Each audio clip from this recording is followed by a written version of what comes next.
What is up, everybody? Sinestra here, and today I'm with you for a guide to Neltharion's Lair. Now, I'm doing all of these dungeon guides on Heroic, so not on Mythic Plus, because of the modifiers and things like that, just so you can get a basic idea of the strategy behind the dungeon, sort of like know roughly what bosses are going to do, and then unfortunately, the augments will have to be done when I can actually get around to them. But let's just talk basic strategy in these dungeons for now. So we're coming through the first sets of trash now, and as you can see, they're spawning poison pools on the floor. They don't do a massive amount of damage on Heroic, at least. They probably will do more on Mythic and Mythic Plus, so just make sure you're avoiding standing them. Also, don't try to not stand in front of these worms, as they do a frontal cone. These elementals as well, they do a frontal cone knockback, so you just need to make sure that your tank is turning them away from the party group as well. We're coming up to the first boss now as well, Rokmora, who is a giant crystalline elemental. So let's talk you through what's going to go on in this boss. So there's not much to deal with in this first encounter. Damage dealers just need to make sure that you're killing the little spiders that spawn, and that you're standing still when he puts a big sort of crystalline carpet on the floor. So you can see here there's some RP going on between the first boss, and here we go. This is Rokmora. So as you can see, we're starting the encounter now. It's a pretty simple fight, to be honest. So you go crystalline grind. So basically, once this is on the floor, you need to stop moving, because whilst you move, you take increased damage. And you can see he started spawning the spiders. Now, if any spider is alive when the boss casts his ability Shatter, then it will explode, dealing a good chunk of party damage. So you need to make sure that you're nuking down the spiders. As you can see there, the spiders erupted and did a fair amount of party damage. The next thing that you need to worry about is for tanks, which is that you need to make sure you're facing the boss away from the party, because he does a huge frontal cone spike ability that will deal a significant chunk of damage to people not wearing plate or having active mitigation. So just make sure you face the boss away. And you can also see that there are poison pools spawning on the floor as well, very similar to the spiders that we had recently. Now you can see here we're not very efficiently killing these spiders, so we're actually taking a decent chunk of damage, which is what the healers really have to worry about in this situation. So make sure you're killing the spiders, and make sure that you're facing the boss away and not moving when he has the platform of crystals on the ground. It's called Crystalline Ground is the ability. So just coming up to killing him now. There we go, there's Rokmora dealt with. Now the next set of trash, it involves us going down this nice little rapid flume coming up here, and the next trash pack has a couple of interesting features actually. So once you go through this little thing and ride in our little barrel, get our little Goonies cutscene off there and start throwing fish at the guys on the things there, we go down this waterfall in here. Now this trash, with the new system, you don't have to kill every piece of trash. That's not how it works. You'll just get to fill the bar. So you're going to have to kill some of this, but there are drummers that spawn that will run to the drums. There was a set of drums in front of us that the drummer rang, so we got a bit more trash, and he will call other trash to you. So make sure with drummers that you're stunning them, interrupting them, gripping them. Those are the things you need to make sure you're taking care of if you don't want to have to unnecessarily kill trash.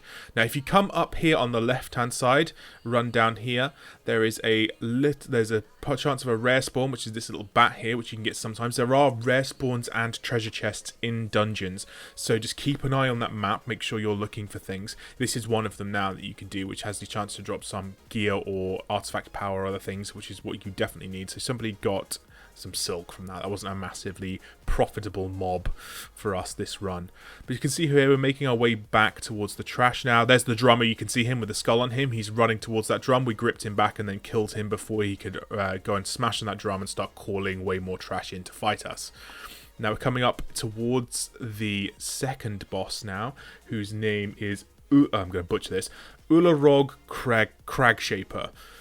He's a shaman, so he has some totemic abilities. So let's talk you through what's going to happen here. So in the first phase, he's going to jump down from his platform, and he's just going to attack everybody, things like that. He has ability called Sunder, which he casts on tanks, which is going to be where you need to watch out for and make sure you're using your mitigation properly to counter that. He's also going to drop falling debris from the sky in the shape of like totems that you need to kill quickly, because the longer they stay alive, the more damage they do to the raid, which is what the healers need to watch out for. In his second phase, once he casts Stance of the Mountain, he's going to turn himself into a totem and spawn other totems as well. And if you've ever seen the ball and cup game, where someone hides a ball under a cup and then switches all the cups around, and you have to find the cup with the ball on it, this is pretty much this boss. So you have to make sure you're watching, nuke the totem that the boss is inside, just so that you don't take too much raid damage, because those totems down, they will start doing a serious amount of AoE damage to the entire party. So as you can see here, we're clearing up the last of the trash now, just getting ready to pull. You need to really kill all of this, because you will use this entire arena to fight the boss. So make sure you do that. So there was a little totem there that spawns. That's very similar to the totems that the boss is going to spawn momentarily. There's another ability this boss does as well, which is very similar to hands on Chromog in Blacklock Foundry. So you just need to make sure that you move out of the hands. In normal, and in the normal version of the dungeon, there is only 2 hands that you have to walk out of. In the heroic version, there is 4 hands that you need to make sure that you avoid. If you do not avoid them, they will one-shot you. So you need to make sure you do that. So the healer sees the hands there, so he moves out, takes a good chunk of damage on heroic. But if you're talking about mythic, those things are going to kill you. Now you can see 2 totems on the floor here that I am not killing. See, this is the problem with making these guides this way around, because I did not read the dungeon journal before I pulled the bosses. But there you can see here, we're killing the totems off, and then we're going back to killing the boss. It's a pretty simple boss fight. It's just about avoiding unnecessary damage. If you avoid unnecessary damage, this fight looks very, very easy. You can see the hands going there onto the healer again. He avoided them very nicely that time, didn't get hit.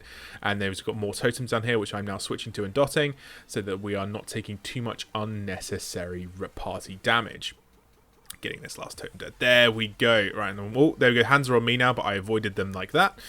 See, it's a pretty simple encounter. You just need to make sure that you're watching out. So here comes Stance of the Mountain. So he's going to transform himself into a totem, and I am going to be very sure when you watch this that I know exactly where he is, and I'm completely wrong, because I hit the wrong one. So you follow all of these totems about, and once they settle, you have the ability to target them, and I'm pretty sure it's that one. It's not that one, guys. Spoiler alert. But you just have to kill the totems anyway. Now, ideally, multi-dot classes, just dot up as many as you can, just for pad those meters, but mainly you just want to be making sure that you get the totem. So everyone seems to latch on to think that I know what I'm talking about here, and I don't.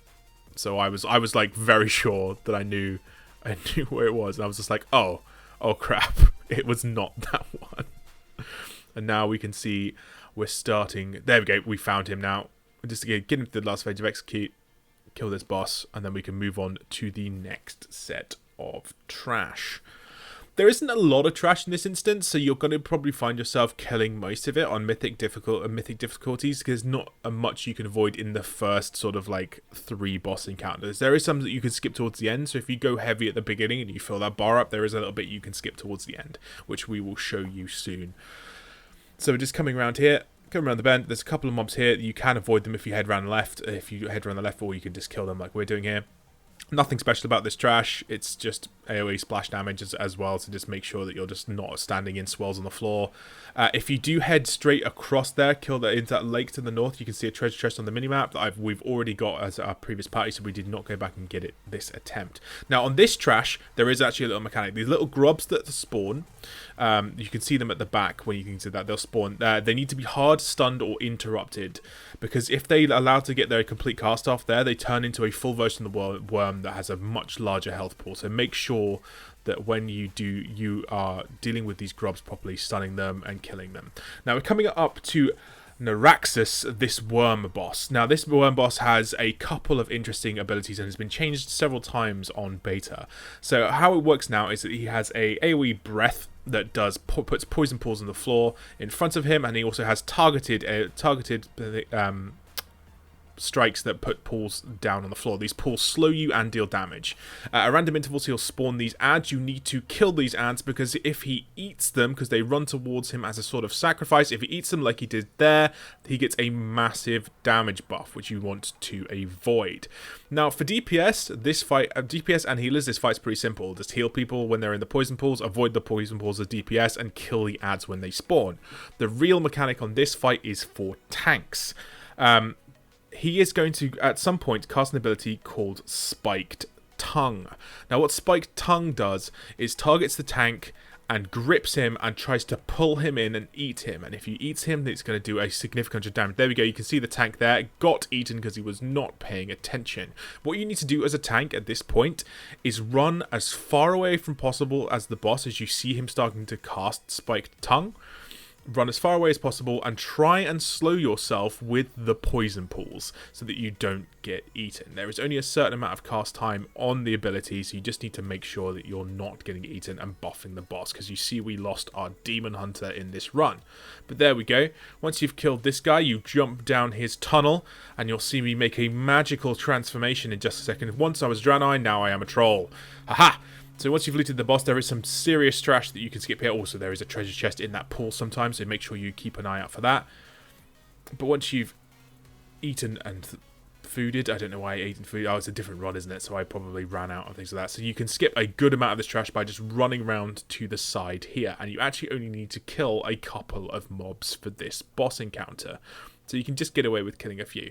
This trash, this large health pool, there's nothing really special that it does. There's nothing that you need to really worry about. So just make sure that you're killing it efficiently, not taking too much damage, as you would in any dungeon group. So we don't need to, literally, that's all you need to kill. You can then just pull the boss over to the side.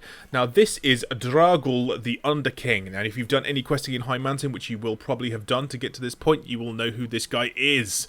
He is holding one of the pillars of creation. This is a fairly easy fight as well. First thing he's going to do is spawn a big old molten dude there that you need to kill. He's going to fixate on a player. If he reaches the player, he deals significant damage, so make sure that if you get fixated, you're running away. He also is going to spawn these big rock walls as well. Now the boss has a big AoE frontal spike attack, which you can see just there, which tanks need to avoid from hitting these walls. Basically, during the fight, he's going to cast an ability called Molten Crash, and Magma Wave. Now, Magma Wave is a huge party-wide AoE that deals a massive damage unless you are line of sight behind these walls, which you can just attack through. And you can see we're killing this boss pretty efficiently. So just make sure that you're standing behind the wall, killing the ad when it spawns. Here you go, Magma Wave, that we have to hide, but we killed him before that. There you go. And once he casts Magma Wave, that destroys the walls. So make sure you're facing him away from the spikes, and that's pretty much it.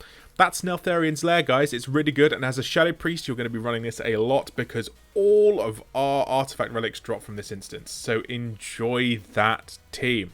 But thanks very much for watching, guys. If you've liked this guide, please give it a like. If you want to see more dungeon guides, also just let me know in the comments below. So like and subscribe, guys. Thanks for watching, and I'll catch you next time.